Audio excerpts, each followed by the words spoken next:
आप तभी तैर सकते हैं जब अपने भार से बराबर या उससे ज्यादा पानी हटाए। अब इसको मजबूरी में क्या करना पड़ेगा, अपना एक हाथ मारेगा इसे।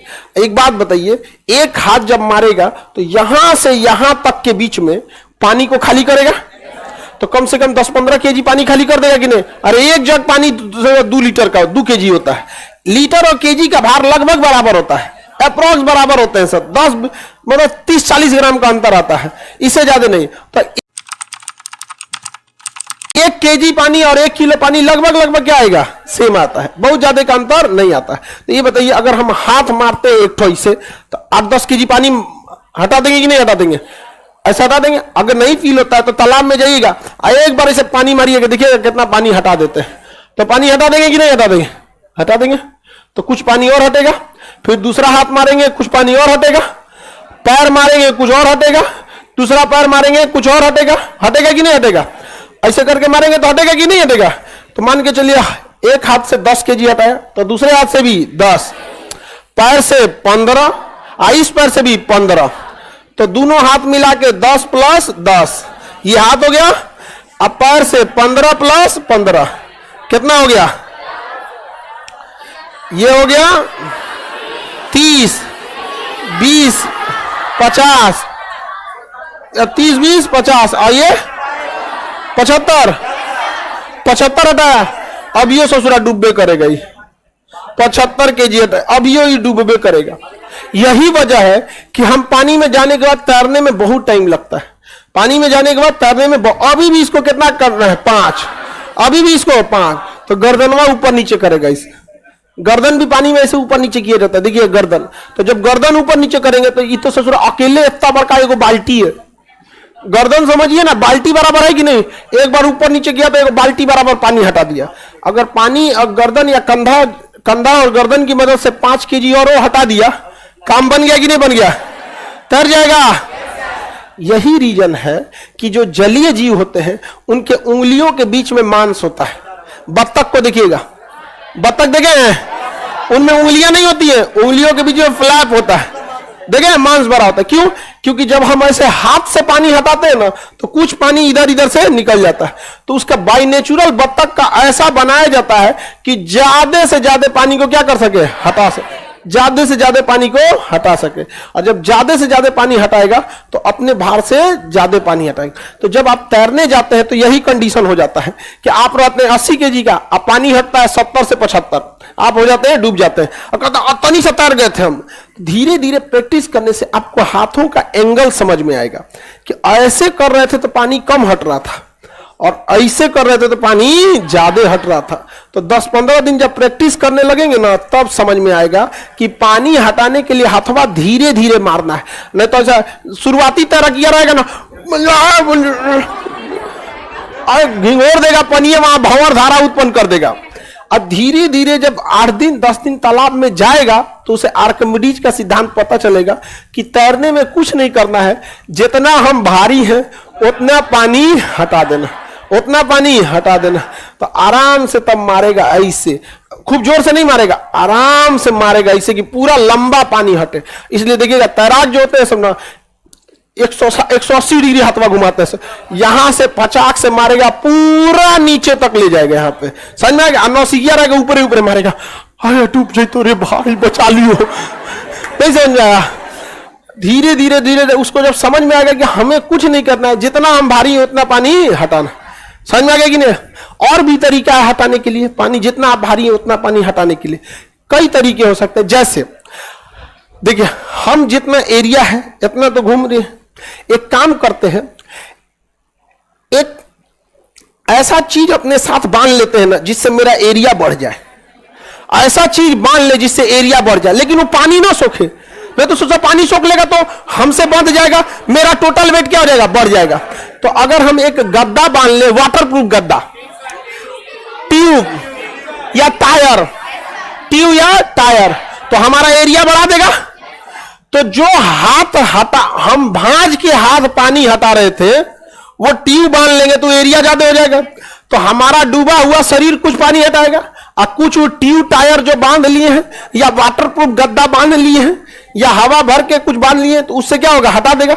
अब हमको हाथ चलाने की जरूरत है, वही ये निकाल देगा, नहीं निकाल देगा, ऊपर आ जाएंगे लोग आराम से। यही होता है भैंस के साथ। भैंस में क्या होता है कि भैंस का मुड़िया रहता है बाहर, तो एक पहली बात तो मुंडिया बाहर निकल गया, इसको कोई मतलब नहीं। भैंस के पैर में कोई जाने नहीं रहता है, इतना बड़ा शरीर। आप सोचिए भैंस के साइज का आप बाल्टी कल्पना कीजिए, आप कल्पना कीजिए भैंस के साइज का बाल्टी, समझने के लिए कि भैंस के साइज का आपको बाल्टी लेना है, कितना पानी होगा उसमें? पानी टंकी हो जाएगा वो बाल्टी नहीं, पानी टंकी हो जाएगा। इसका मतलब भैंसिया जैसे पानी में कूदती है, एक बहुत बड़े मात्रा में पानी अपने साइज की वजह से निकाल देती है, साइज की वजह से निकाल देगी। भैंस रहेगी 2 कुंटल की, अब पानी निकालेगी 2.5 कुंटल, क्योंकि उसका बनावटे ऐसा है एकदम गोल टाइप का। समझ में आ गया कि नहीं आएगा? अब भैंस को तैरने की जरूरत नहीं, अब कूद गई उसमें, तैरने की जरूरत नहीं। अब कोई गरी बहुत आराम मिल रहा है। देहात में लोग कहेंगे गई भैंसिया पानी में, अब वो निकलवे नहीं करेगी, उसको मजा आता है गर्मी में। समझ में गया? कितना हल्ला करते रहेंगे ना, कल आएंगे, आज सैटरडे संडे है, छुट्टी यही मनाइए।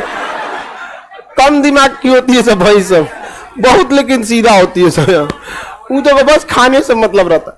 तो उसका नेचुरल बनावट ऐसा है कि वो ज्यादा से ज्यादा पानी को हटा सके, ज्यादा से ज्यादा पानी को क्या कर सके, हटा। तो तैरने का सिद्धांत समझ में आ गया, हमें अपने से ज्यादा पानी को हटाना। अच्छा, अगर हम 80 केजी के हैं और 80 केजी पानी हटाते हैं तो तैरेंगे कि डूबेंगे? ना तैरेंगे ना डूबेंगे, बीचवा में रहेंगे ना पानी के नीचे जाएंगे ना पानी के ऊपर रहेंगे। जैसे ये है, ये जितना केजी का है ना उतने पानी हटाया है। अगर ये कम हटाता, अगर ये कम हटाता तो डूब के चल जाता पेंदी पे, और अगर ज्यादा हटाता तो ऊपर आता। तो जितना के हैं उतने पानी हटाएंगे तो अंदर अंदर तैरेंगे, और जहां अपने भार से कम हटाएं घपाक, भार से ज्यादा हटाए दिए तो ऊपर, और भार के बराबर हटाए तो अंदर अंदर। इसलिए शुरुआती तैराक जब पानी में उतरता है ना तो अपने भार से कम पानी हटा पाता है, और शुरू में उछल जाता है पेदी में। तो शुरू में जैसे वो सीखता है ना तो अपने भार के बराबर पानी हटा देता है, तो बड़ी खुश होता है कि भाई हम अंदर अंदर तैर ले रहे हैं, अंदर अंदर तैर ले रहे हैं। मतलब कहां तैर ले रहा है? अंदर अंदर, अंदर अंदर तैर ले रहा है। और उसके बाद और 10 दिन 12 दिन प्रैक्टिस करेगा तो एक्स्ट्रा पानी हटा देगा, कहे भाई हम तैर ले। तो अब ऊपर ऊपर तैर। आप में कितने को तैरने आता है? ज्यादातर को आता है, हाँ? जिनके गांव या शहर से नदी गुजरी रहती है ना, वो लोग तैरने में ज्यादा होते, क्योंकि हम अपने माहौल से ही तो सीखते हैं। हम लोग लिट्टी चोखा खाना सीख गए, साउथ वाला इडली डोसा सीखता है, तो हम लोग अपने माहौल से ही सीखते हैं। हालांकि तैराकी जो है वो आना चाहिए, क्योंकि यह एक ऐसा हुनर है कि जिस दिन जरूरत पड़ेगा और आपको नहीं आता है तो सीधे मरिएगा। जैसे हमें खाना बनाने नहीं आता है तो जरूरत पड़ेगा, और सपोज कोई खाना बनाने वाला नहीं है या फिर रात हो गया है, दुकानें बंद है, तो भूखे सोएंगे। इससे ज्यादा क्या हो सकता है? और तो कुछ नहीं, मैक्सिमम वर्स्ट क्या हो सकता है? खाना बनाने नहीं आता है, लॉकडाउन लग गया, होटल वोटल सब बंद हो गया, भूखे सोएंगे, अगले दिन फिर मंगाएंगे। अब तैरने नहीं आता है, आधा घंटा बाद कोई आ रहा है, तब तो आधा घंटा में तो व्यवस्था हो चुका रहेगा।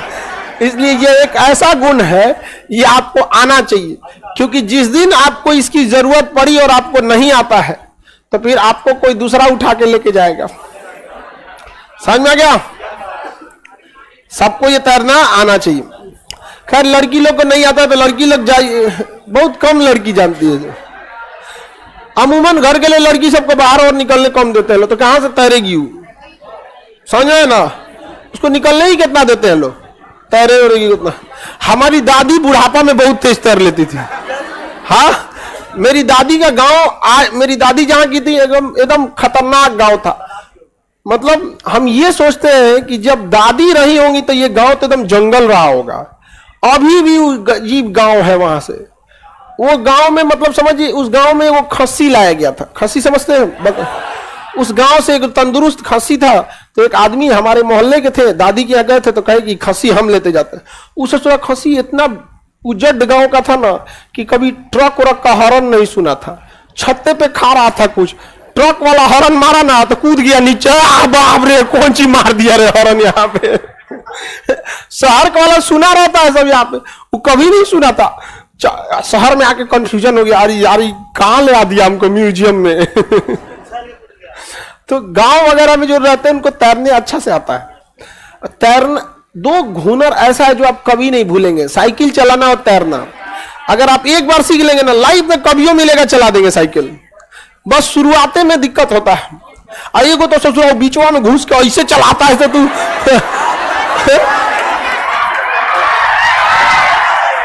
वो तो हमको अभी भी नहीं आता है। हम डायरेक्ट ऊपर वाला सीखे थे। लंगड़ी वाला तो हमको आज भी नहीं आता। वो डायरेक्ट ऊपर सीख जाओ। अब देखिएगा आजकल ना फैशनबाजी आ गया, मोटरसाइकिल पे लहरिया कट मार रहा है। हम लोग के समय लड़का पहले साइकिल सीखेगा और उसके बाद साइकिल ज्यादा सीख लेगा तो हाथ छोड़ के चलाएगा यहाँ पे। उसके बाद अगर और सीख गया ना तो पिछवा बैठ जाएगा और तब चलाएगा। देखो हम कितना होशियार है।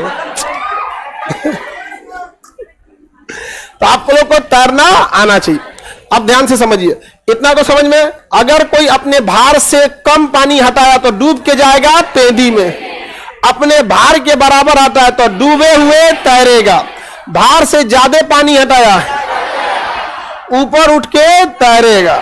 समझेगा? जिस तरह चलने के लिए चाहिए गुरुत्व केंद्र, जिस तरह चलने के चाहिए गुरुत्व केंद्र, गुरुत्व केंद्र से ऊपर होता है मेटा केंद्र। तैरने के लिए चाहिए मेटा केंद्र और चलने के चलिए गुरुत्व केंद्र। अगर गुरुत्व केंद्र हमारा बीच में है तो हम कितना भी झुक जाएं बैलेंस रहे, लेकिन अगर अपना गुरुत्वीय केंद्र को झुका दे तो गिर जाएंगे। उसी तरह तैरने के लिए गुरुत्व केंद्र से ऊपर होता है मेटा केंद्र, गुरुत्व केंद्र से ऊपर होता है मेटा। अगर हमारा मेटा केंद्र बाहर है तो कभी भी डूबेंगे नहीं। इसलिए अगर हम अपना बाहर निकाल दे, अब देखिए वो जैसे गुरुत्व केंद्र बॉडी टू बॉडी डिफर करती है, उसी तरह मेटा केंद्र भी डिफर करता है। लेकिन मेटा केंद्र गुरुत्व केंद्र से क्या होता है, ऊपर की ओर होता है। तो तैरने के लिए किसकी जरूरत, मेटा, किसकी, मेटा केंद्र। कोई दिक्कत, आगे बढ़े।